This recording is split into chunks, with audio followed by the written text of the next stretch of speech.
Praise the Lord. கர்த்தருடைய பரிசுத்த நாமம் இந்த காலைவேளையில் மகிமைப்படுவதாக. நாம் இணைந்த இந்த நாளிலும் சங்கீதங்களின் புஸ்தகம் 69ஆம் அதிகாரம் அதனுடைய 33வது வார்த்தையை வாசிக்கிறேன். கர்த்தர் எளியவர்களின் விண்ணப்பத்தை கேட்கிறார். கர்த்தர் எளியவர்களின் விண்ணப்பத்தை கேட்கிறார். இந்த கால வேளையில் நம்ம எளிமையானவர்களாய் நடந்து கொள்ளும் போதும் தெய்வ பிள்ளைகள் பல நேரம் தேவனை அறிந்தவர்கள், ஆராதிக்கிறவர்கள், வேதத்தை நேசித்து துதித்து செபித்து தேவனுக்கு பிரியமாய் நடந்து கொள்ள பிரயாசப்படுவீர்கள். ஆனால் தாழ்மையை தரித்து கொள்ள மறந்து போவோம். எளிமையாய் நடந்து கொள்ளுவதை மறந்து விடுவோம். ஆண்டவர் ஆவியில் எளிமையுள்ளவர்கள் பாக்கியவான்கள் என்று வேதம் சொல்லுகிறதே.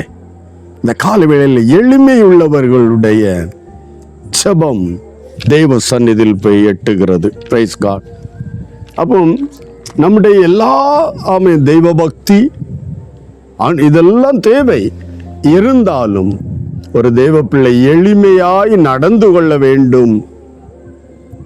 எளிமையாய் எல்லாம் இருந்தும் எளிமையாய் நடந்து கொண்டால், தாழ்மையாய் நடந்து கொண்டால், அது குறைவு நிமித்தம் நம்முடைய ஜெபம் கேட்கப்படாமல் போய்விடக் கூடாது.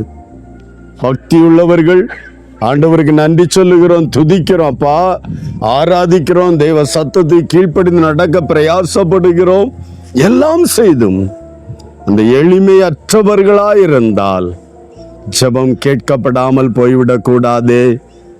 ஹல்லேலூயா. இந்த கால வேளையில எவ்வளவுதான் ஐஸ்வர்யமும் அந்தஸ்தும் அறிவும் நல்ல உயர்ந்த பதவியில் இருந்தாலும் கூட இந்த எளிமை இல்லாவிட்டால் தேவனுடைய சந்நிதி நம்முடைய ஜெபம், நம்முடைய விண்ணப்பம் சேராமல் போய்விடக்கூடாது. இந்த கால வேளையில எளிமை உள்ளவர்களுடைய ஜெபத்தை கர்த்தர் கேட்கிறார். அந்த கால வேளையில் ஆண்டவரை நோக்கி பார்க்கலாம். ஆண்டவரே, எனக்கு உதவி செய்யும். எத்தனையோ நாள் செபித்து கொண்டிருக்கிறோம். அந்த எளிமையை தரித்து கொள்வோம், தாழ்மையை தரித்து கொள்வோம். நம்முடைய ஜெபம் எத்தனை பல நாட்கள் டிலே ஆனாலும் இன்றைக்கு பரலோகத்தில் அது அங்கீகரிக்கப்பட்டதாய் மாறும். நம்முடைய வாழ்க்கையில் அதை சிந்தித்து பார்த்து எளிமை உள்ளவர்களாய் நடந்து கொள்வோம், தாழ்மை உள்ளவர்களாய் நடந்து கொள்வோம். இந்த விண்ணப்பத்துக்கு ஆம் என்றும் ஆமென் என்றும் பதிலை பெற்றுக்கொள்வோம். ஜெபிக்கலாமா? நன்றி சொல்லுவோம். அன்பு தகப்பனே, இந்த நல்ல காலைக்காய் நன்றி.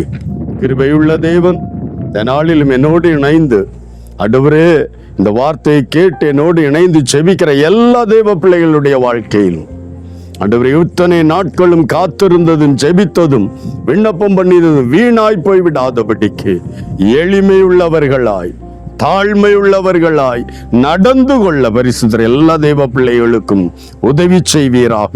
இந்த எளிமையற்ற நிலையில் தெய்வ பிள்ளை என்று சொல்லிக் கொண்டும் இத்தனை நாட்கள் ஜெபித்த ஜெபமும் பதிலற்றதாய் போனா கூட இந்த நாளிலிருந்து எளிமையாய் நடந்து கொண்டு அந்த தெய்வ சந்நிதியிலிருந்து அந்த பதிலை சுதந்தரித்தவர்களாய் பெற்றுக்கொண்டவர்களாய் காணப்பட மகிழ்ச்சியோடு இன்னும் உமக்கு நன்றி உள்ளவர்களாய் ஜீவிக்க உதவி செய்யும். கர்த்தர் அப்படி செய்ய போறதுக்காய் நன்றி. ஆசீர்வதியும் இயேசு கிறிஸ்துவின் நாமத்தில் பிதாவே, ஆமென் ஆமென். கர்த்தர் எளியவர்களுடைய விண்ணப்பத்தை கேட்கிறார். God bless you. Praise the Lord.